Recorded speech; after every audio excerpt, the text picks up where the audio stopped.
la mise en place du nouvel ordre mondial et le retour de Jésus-Christ. Je répète, le thème autour duquel nous sommes réunis, comme cours facultatif ou complémentaire pour la formation ISO, la mise en place du nouvel ordre mondial et le retour de Jésus-Christ. Je rappelle que ce thème a déjà fait l'objet de plusieurs conférences dans beaucoup de pays, même aux États-Unis. La mise en place du nouvel ordre mondial et le retour de Jésus-Christ. Vous pouvez le savoir, nous vivons maintenant dans la fin des temps, le temps de la bête et de sa marque. Et les preuves en sont très éloquentes pour ceux qui sont avertis. Nous voyons tous les jours l'accomplissement des Écritures, puisque les sociétés infernales continuent de montrer l'enfer au grand jour pour le rendre visible pour tous. Tous les genres de sorcellerie ont rempli nos théâtres, nos librairies, nos écoles, nos médias, nos écrans de télévision et même nos églises. Partout, les gens sont transformés en de petites images de la bête, puisqu'ils agissent, pensent et parlent comme s'ils sont sous l'influence d'une quelconque force mystérieuse. C'est en fait la force clandestine du pouvoir satanique de l'antéchrist qui manipule la société. Et l'objectif ultime de cette puissante force est l'intronisation de ce qu'ils appellent Lucifer comme étant le vrai Dieu de ce monde.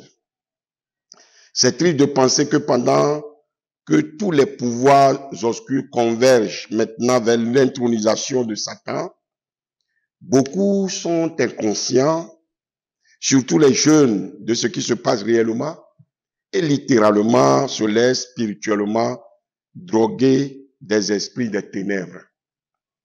La Bible prédit des temps difficiles pour notre époque.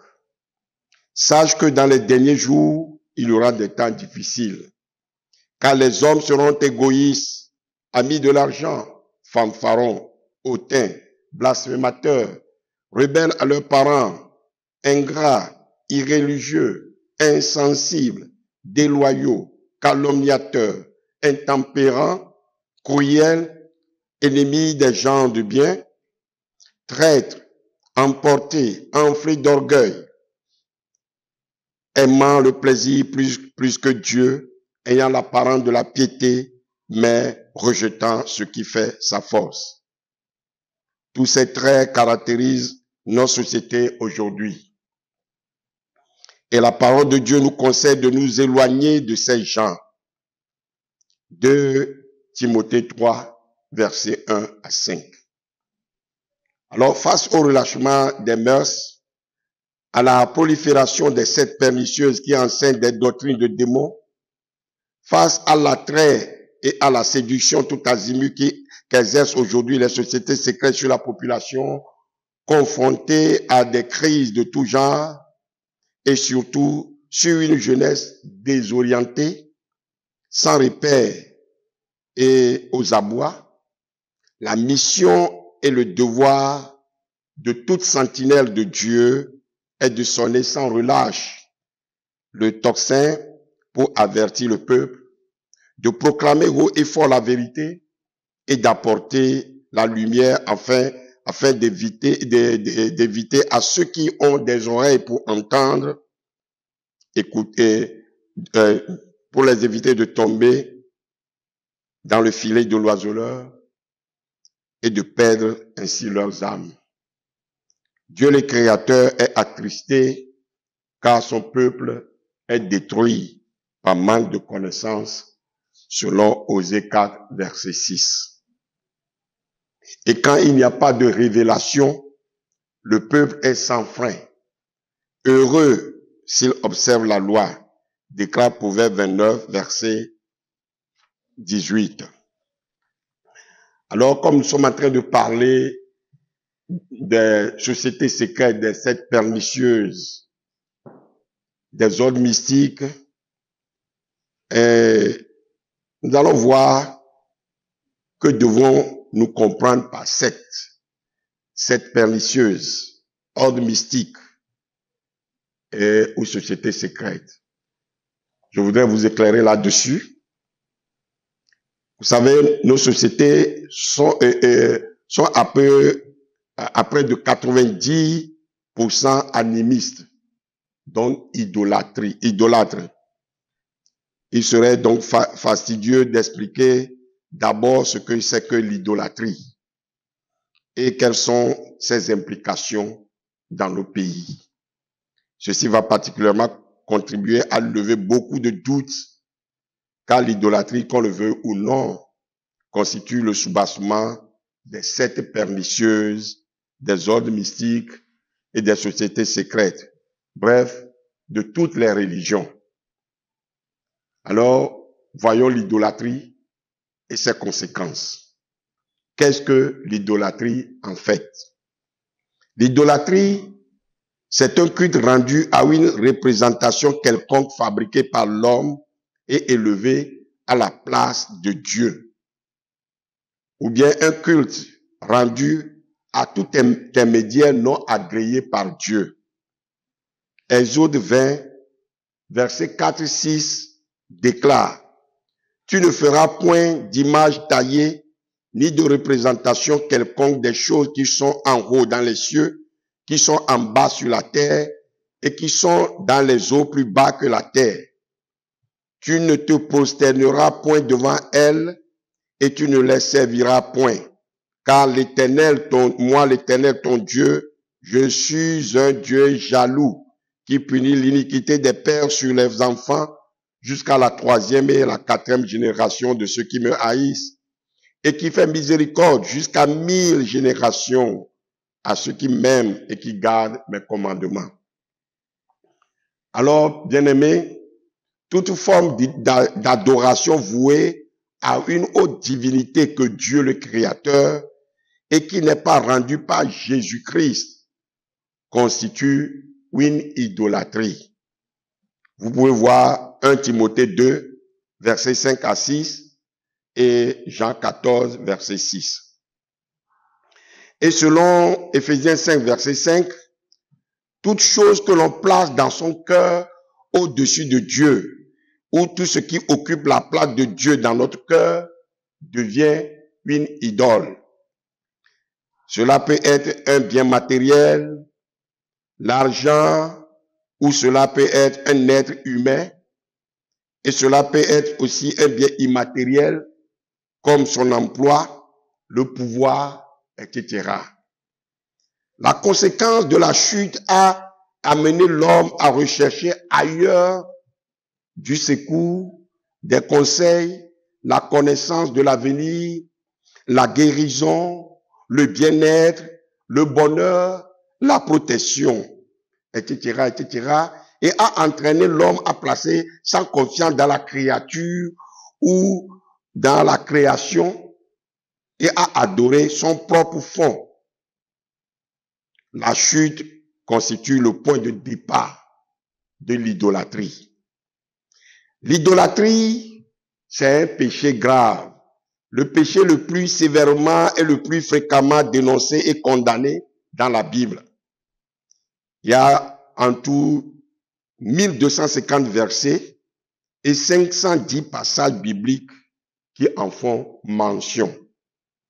L'idolâtrie constitue une provocation contre la personne, la sainteté même de Dieu, son essence et ses intentions, car Dieu ne change pas. Voyez Exode 3, verset 14 à 15 et Malachie 3, verset 6, Jacques 1, verset 17, Apocalypse 1, verset 8. L'idolâtrie est la transgression du premier commandement qui dit: tu n'auras pas d'autre Dieu devant moi. Tu ne feras pas d'image taillée. Exode 20, verset 3 à 6. et Deutéronome 6, versets 13 à 14. La violation du premier et du plus grand commandement de Dieu, aussi qui est résumé par Jésus-Christ comme suite. Tu aimeras le Seigneur ton Dieu de tout ton cœur, de toute ton âme, de toute ta force, de toute ta pensée. Donc c'est le premier et le plus grand commandement. C'est dans Matthieu 22, versets 37 à 38. Mais bien aimés, la base de l'idolâtrie constitue donc en une alliance, une sorte de mariage illicite avec une chose, avec un être humain, avec un esprit. Et c'est un trop grand attachement à une chose, à une personne ou à des mauvais esprits. Selon Jérémie 3, verset 9, Ézéchiel plutôt 39, verset 23, Osée 4, verset 12, et Dieu voit l'idolâtrie comme une prostitution spirituelle ou un adultère spirituel. Et le terme jaloux qui est appliqué à Dieu se rapporte toujours à l'idolâtrie.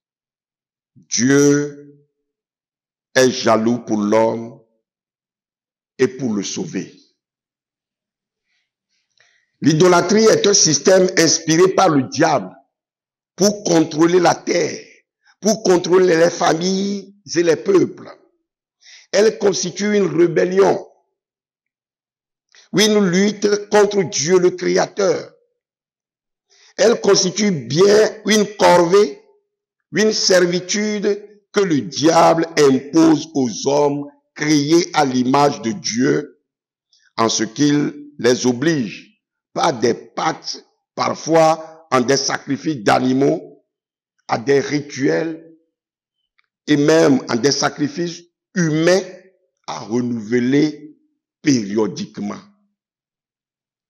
Et dans Deutéronome 4, versets 15 à 19, il est écrit: puisque vous n'avez vu aucune figure le jour où l'Éternel vous parla du milieu du feu à Horeb, veillez attentivement sur vos âmes, de peur que vous ne vous corrompiez et que vous ne vous fassiez une image taillée, une représentation de quelques idoles, la figure d'un homme ou d'une femme, la figure d'un animal qui soit sur la terre, la figure d'un oiseau qui vole dans les cieux, la figure d'une bête qui rampe sur le sol, la figure d'un poisson qui vit dans les eaux au-dessous de la terre. Veille sur ton âme, de peur que levant tes yeux vers le ciel et voyant le soleil, la lune et les étoiles, toute l'armée des cieux, tu ne sois pas entraîné à te prosterner en leur présence et à leur rendre un culte. Ce sont des choses que l'Éternel, ton Dieu, a données en partage à tous les peuples sous le ciel tout entier. Eh bien, contrairement à notre Créateur, le Dieu Tout-Puissant, qui s'est révélé à Abraham, ensuite a parlé par des prophètes, et finalement s'est révélé en Jésus-Christ, comme le dit Hébreux 1, verset 1, par des œuvres de salut, de restauration et de bénédiction de l'homme et de la société.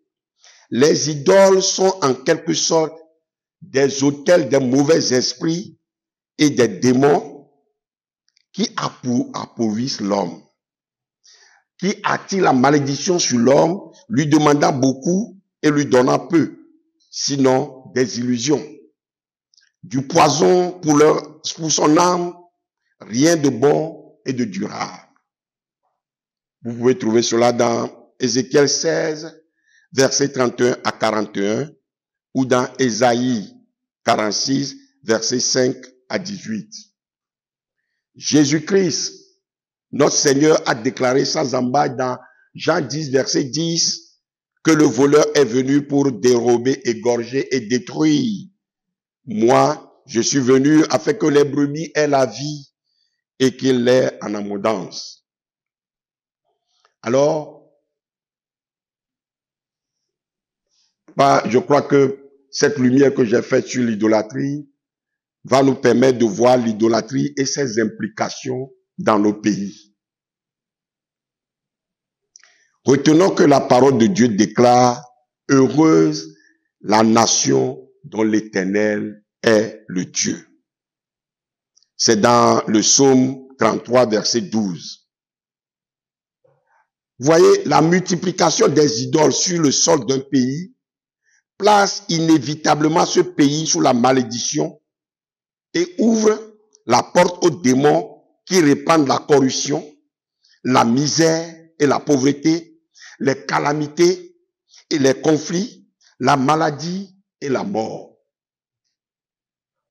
L'idolâtrie fait le lit des principautés qui manipulent les gouvernants et réduit en esclavage les peuples. Vous voyez? Par conséquent, les bénédictions de Dieu pour ce pays sont bloquées. Et la prière de ceux qui plaident la cause de ce pays devant Dieu rencontre aussi des oppositions, comme c'est le cas dans Daniel 10, versets 2 à 14. L'idolâtrie, comme c'est d'elle qu'il s'agit, aveugle les hommes et les empêche de voir la vérité de l'évangile de Jésus-Christ. Seule provision du salut et de bénédiction qui soit sans aucune contrepartie fâcheuse et que Dieu offre à tout homme. Voyez Ésaïe 66, verset 1 à 6. 2 Corinthiens 4, verset 3 à 4. Colossiens 4, verset 3 à 4. L'idolâtrie empêche Dieu de répondre à certaines prières qui lui sont adressées. Je suis en train de vous parler des implications de l'idolâtrie dans nos pays. En effet, la parole de Dieu affirme que si quelqu'un ferme les oreilles pour ne pas entendre la loi de Dieu, sa prière est une abomination à Dieu, à moins qu'il se répande en prenant conscience de son égarement et ne revienne dans sa repentance au Dieu véritable qui se révélera à lui. Et dans les pays, l'idolâtrie endurcit et aveugle le cœur de l'homme et permet au mal de se répandre. Elle prive l'homme de la paix avec Dieu sans laquelle on ne peut avoir de véritable paix avec les autres hommes. Si nous sommes coupés de Jésus-Christ, le prince de paix, qui est le soleil de justice et le bon berger, nous n'aurons pas de paix dans notre cœur et dans notre famille, et le pays aussi ne connaîtra pas la paix. Alors, comment pourrions-nous œuvrer pour la paix aux nations si nous-mêmes, nous n'avons pas la paix? On ne peut que donner ce que l'on a. Sans la paix de Dieu, l'homme vit continuellement dans une peur morbide. Pas ailleurs. L'adoration des êtres inférieurs, y compris les anges destinés à être sous notre gouvernance et à notre service, nous avilit et nous amène à ressembler à ces êtres, ce qui détruit l'image de Dieu en nous. Les noms des idoles ou des divinités données à des hommes ou à des lieux constituent aussi une pollution spirituelle qui ouvre la porte aux démons et provoque la malédiction avec son cortège de malheur. Toute consécration d'une habitation ou toute implantation d'une administration, d'un commerce, d'un hôpital ou d'une église sur un site hanté du fait des autels, des idoles dont il avait été le théâtre, ne prospérera pas à moins d'une délivrance préalable de ce lieu. Je crois que vous comprenez bien cela quand vous serez amené à implanter des églises. Il faudrait surtout éviter de solliciter un autre argent du monde des ténèbres pour remplacer les mauvais esprits hantant un lieu ou un site donné. L'idolâtrie entraîne des alliances contre nature qui remettent en cause le bon et bénéfique fonctionnement du soleil, de la lune ou même de la terre. Vous pouvez voir cela dans Lévitique 18, verset 26, dans Deutéronome 33, verset 13 à 16, dans Ésaïe 24, verset 19 et verset 19 à 20, et aussi dans Romains 8, verset 19 à 20. Oui, une terre polluée, selon l'expression consacrée de la Bible, vomira ses habitants. Et c'est ce qui se passe généralement. C'est une réalité. Il s'ensuit des crises sociopolitiques et économiques, chômage récurrent, exode massif, exil, etc., etc. Elle consume le peuple par des maladies incurables, des épidémies, des catastrophes, etc. Et attire donc la colère de Dieu qui entraîne Satan et ses suppôts à malmener les habitants à leur guise. Et vous pouvez remarquer que c'est ce qui se passe généralement dans nos pays. En outre, la malédiction d'une terre profanée qui laisse prospérer l'idolâtrie et se propager sur elle. L'idolâtrie donne l'avantage aux étrangers sur les autochtones. C'est bien clair dans Lamentation 5, versets 1 à 22. Donc, les autochtones ont l'avantage, les étrangers ont l'avantage sur les autochtones, que ceux-ci soient chez eux ou à l'extérieur de la nation. C'est pour cela qu'il y a eu colonialisme, néocolonialisme, corruption de la justice, esclavage, etc., etc.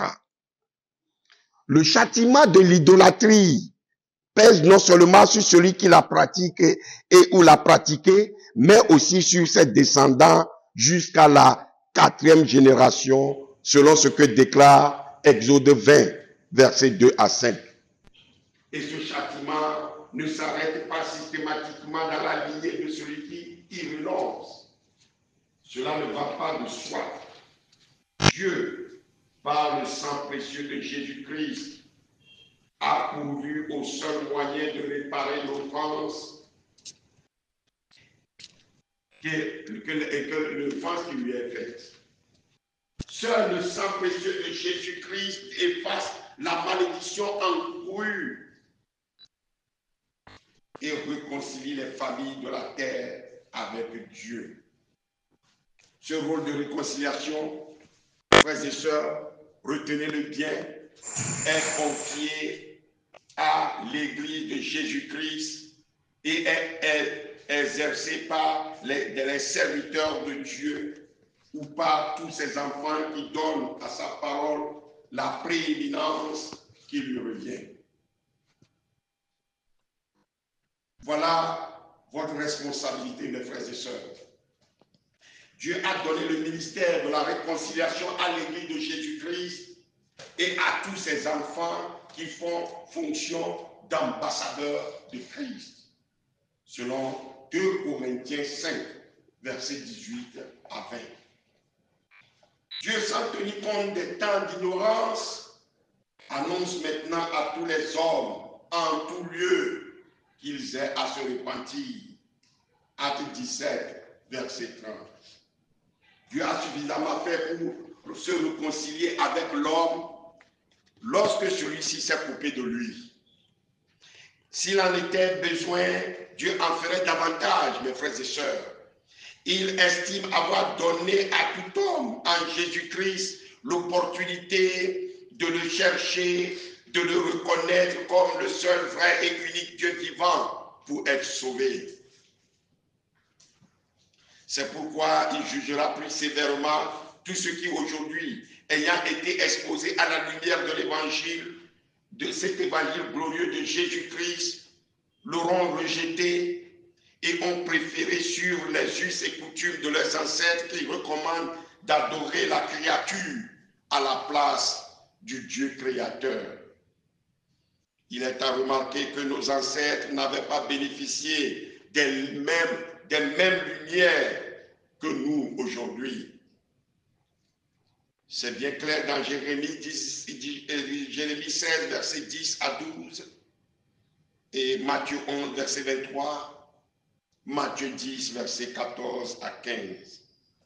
Le Seigneur Jésus-Christ nous recommande de ne pas vivre de la vaine manière de nos parents. Celui qui ne reconnaît pas Dieu, qui n'a pas la crainte de Dieu, il est déjà dans l'idolâtrie. Il est par conséquent semblable à un animal. Quand l'on préfère adorer les idoles ou des démons à la place de Dieu, il n'y a plus désormais de limite à l'énormité des bêtises qu'on peut croire ou faire. Est-ce que vous me suivez bien? Quelle que soit votre intelligence et le niveau de votre culture, l'esprit de l'erreur et du mensonge vous manipulera à volonté, puisque vous avez choisi de tourner le dos à la sagesse et à l'esprit de vérité. Il y a un esprit de sagesse et un esprit d'erreur et de mensonge. C'est ce que nous dit la parole de Dieu. Nous sommes de Dieu.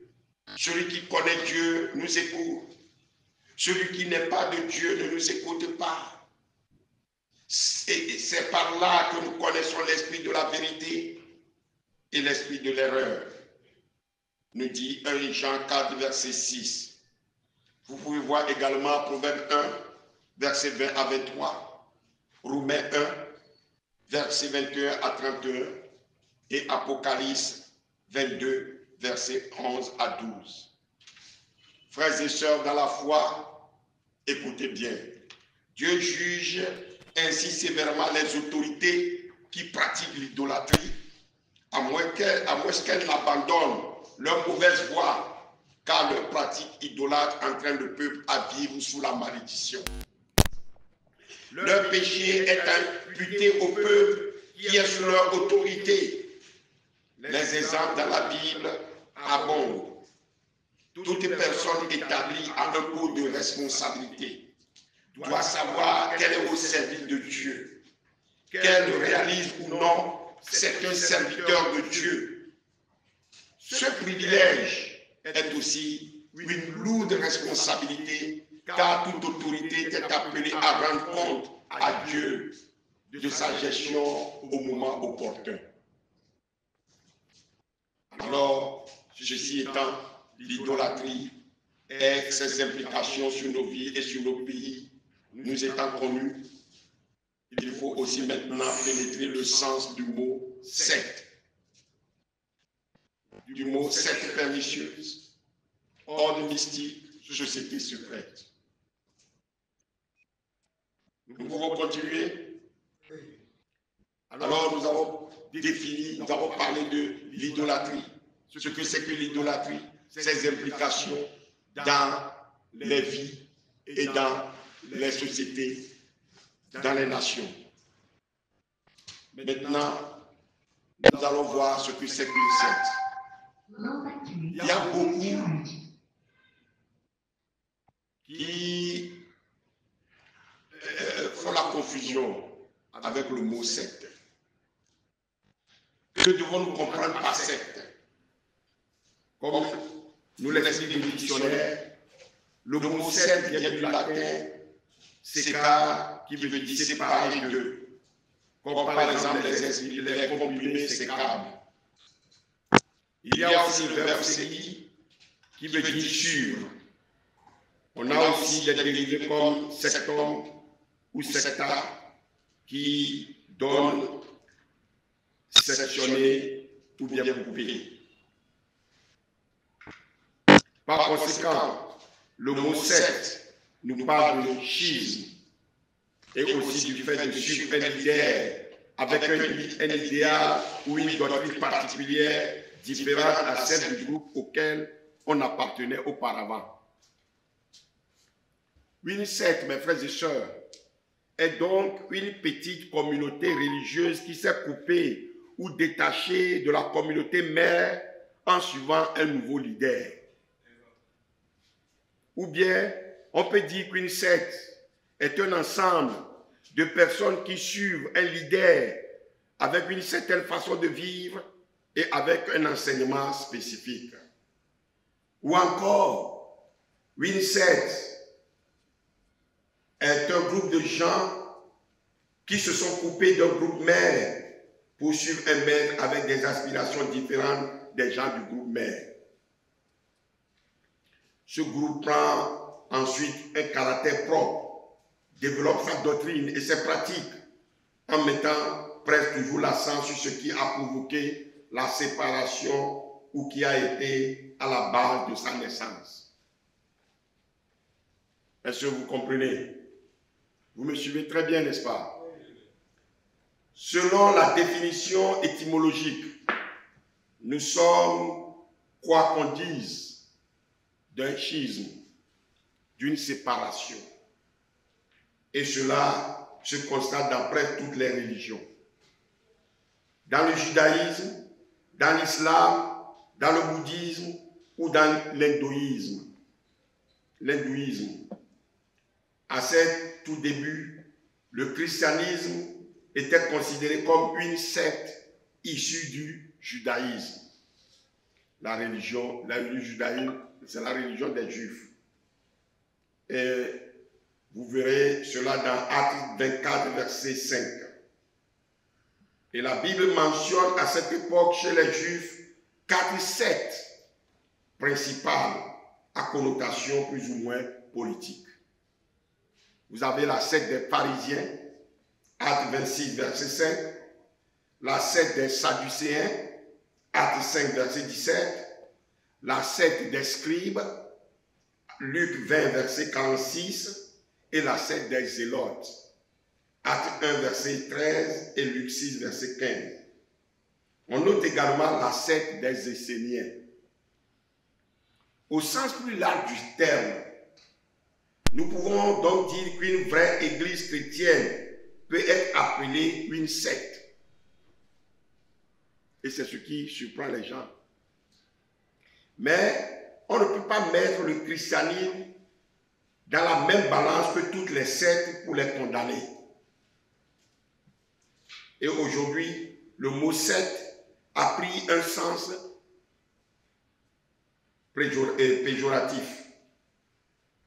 Il y a en France, par exemple, des groupes qui sont considérés comme sectes au sens péjoratif, mais qui, aux États-Unis, ne le sont pas, et vice-versa. C'est pourquoi il nous faut plutôt emprunter le langage de la Bible pour parler plutôt des sectes pernicieuses.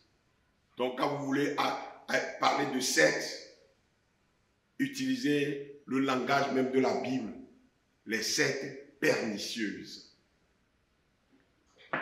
Contrairement à ce que certains croient, et cela à tort, l'Église catholique romaine n'est pas la première Église. Il faut bien la souligner. La première Église est celle qui est née de la Pentecôte. Le jour de la Pentecôte, l'Église dont nous retrouvons l'histoire et les traces dans les actes des apôtres. C'est ça la première Église. Elle était constituée en petites assemblées de maisons dans les villes dont certaines portent le nom et auxquelles Paul et les autres apôtres ont adressé des lettres, des épîtres. cette Église s'est perpétuée jusqu'à nous aujourd'hui en d'authentiques assemblées bibliques ayant pour unique chef Jésus-Christ. Ce n'est donc pas l'Église catholique qui est née. Cette Église, retenez-le bien, est née en l'an 320 de notre ère. Par conséquent, l'Église catholique est bel et bien aussi une secte, mais plus encore, elle est une secte pernicieuse, en ce sens que sa doctrine et ses pratiques sont aux antipodes de celles de la première Église et du vrai fondement de la foi. L'apôtre Paul déclare à juste titre qu'il faut qu'il y ait des sectes parmi nous, parmi vous, afin que ceux qui sont approuvés soient reconnus comme tels au milieu de vous. C'est dans 1 Corinthiens 11, verset 19. Alors, qu'est-ce qu'une secte pernicieuse? C'est très important de bien suivre cet enseignement, puisque vous êtes appelés à établir des assemblées pour conduire les fidèles à Jésus-Christ et à Dieu pour l'éternité. Est-ce que vous me saisissez? Qu'est-ce qu'une secte pernicieuse? C'est l'apôtre Pierre qui a utilisé le premier, le qualificatif pernicieuse pour désigner toute église dite chrétienne qui s'écarte de la doctrine biblique et nie l'essence même du message de l'évangile de Jésus-Christ, ou bien à propos de tout groupe religieux qui préconise un autre chemin que Jésus-Christ pour aller à Dieu, ou encore tout groupe religieux dont les enseignements ajoutent ou bien retranchent quelque chose aux Saintes Écritures, la Bible, ou les contredisent. Voyez 2 Pierre 2, verset 1. Je vous lis le passage. Il y a parmi le peuple de faux prophètes. Il y en aura de même parmi vous de faux docteurs qui introduisent sournoisement des sectes pernicieuses et qui, reniant le maître qui les a rachetés, attireront sur eux une ruine soudaine. On peut lire pour mieux comprendre tout le chapitre-là. L'apôtre Paul nous aide aussi à cerner les contours d'une secte pernicieuse.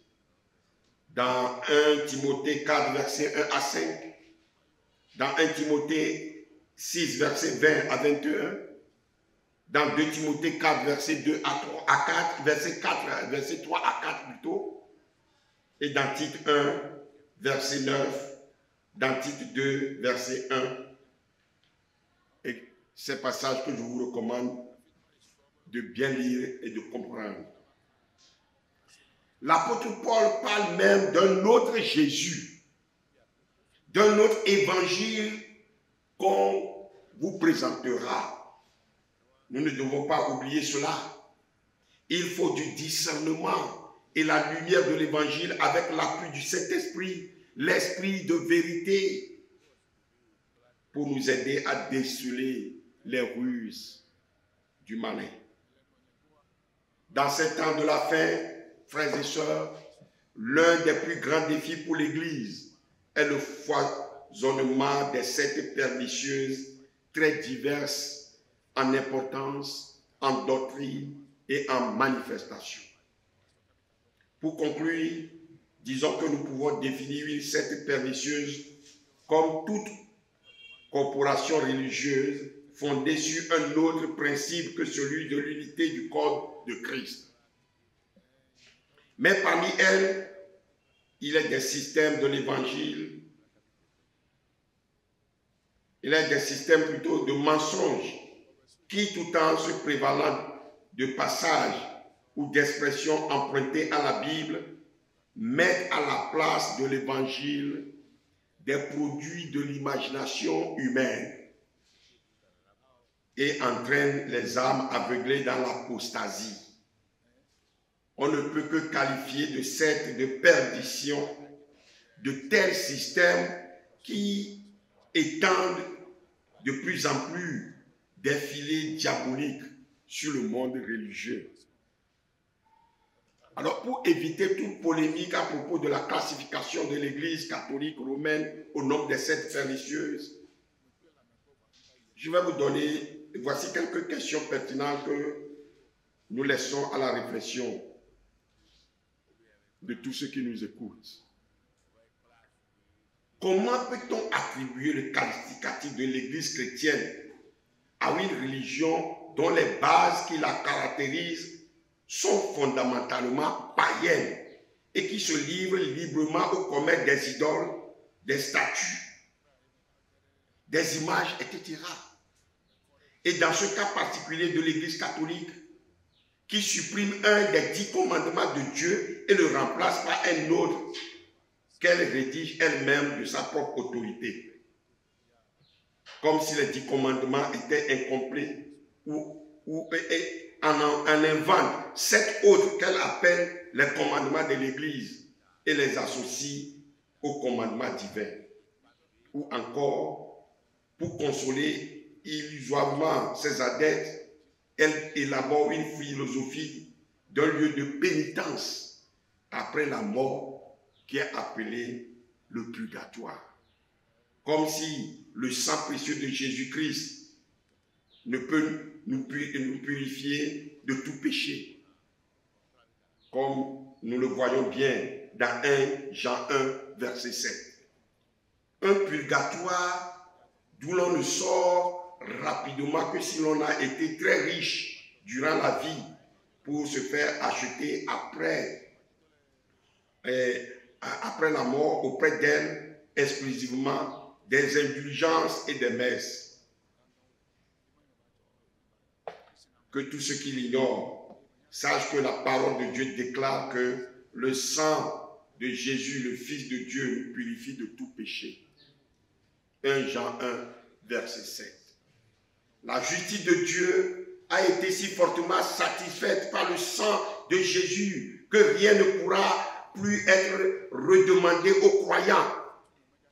Car par une seule offrande de sa personne, Jésus-Christ a rendu parfait et à perpétuité ceux qui sont sanctifiés.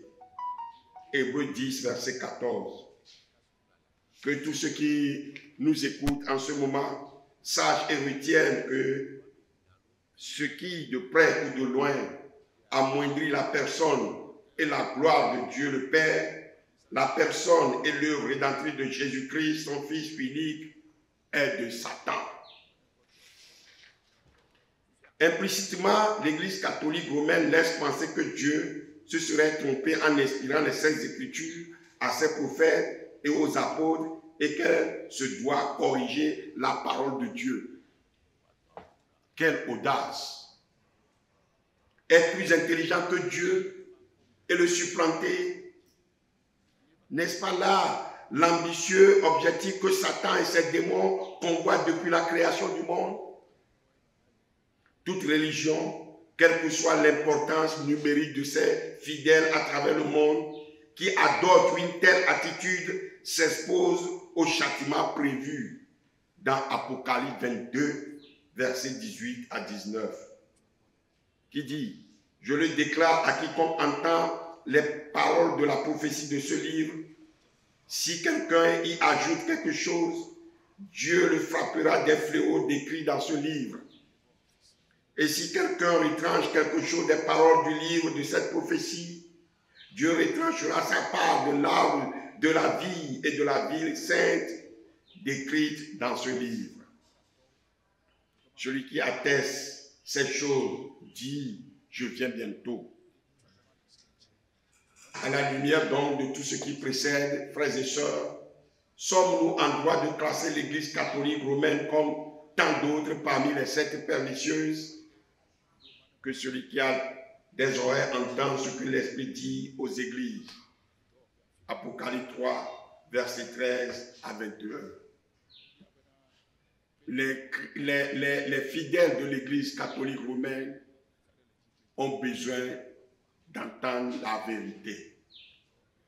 Nous avons besoin de les évangéliser, pour les amener à la vérité. D'autre part, être dans une église chrétienne, dans une vraie église chrétienne, frères et sœurs, ne signifie pas que l'on soit forcément chrétien.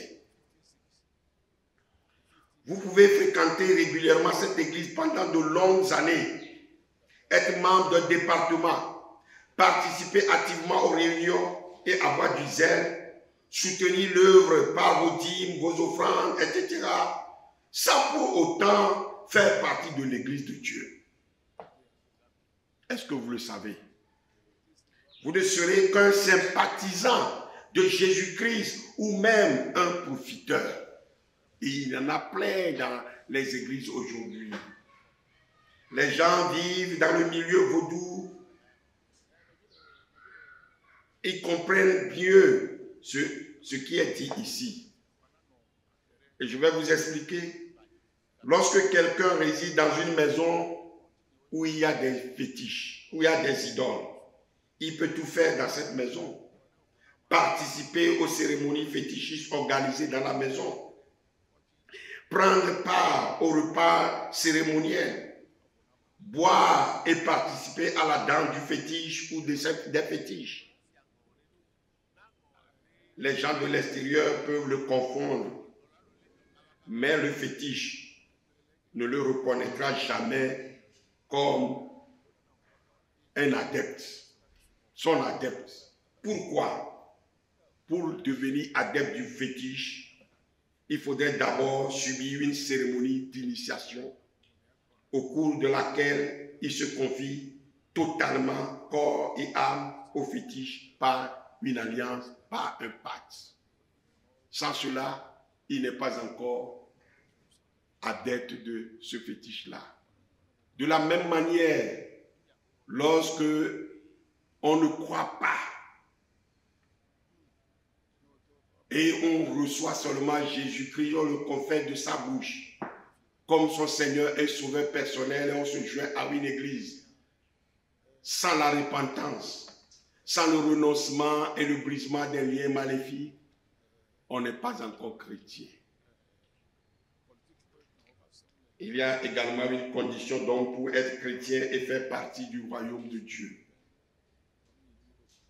Alors, est-ce qu'on peut s'arrêter ici à la prochaine fois pour qu'on puisse voir ce qu'on entend par ordre mystique ou société secrète? Pour pouvoir arriver à la mise en place du nouvel ordre mondial et le retour de Jésus, nous devons cerner de près, comprendre en profondeur ces choses-là. L'idolâtrie, les sectes pernicieuses, les ordres mystiques, les sociétés secrètes. Parce que c'est eux qui sont en train de préparer le nouvel ordre mondial.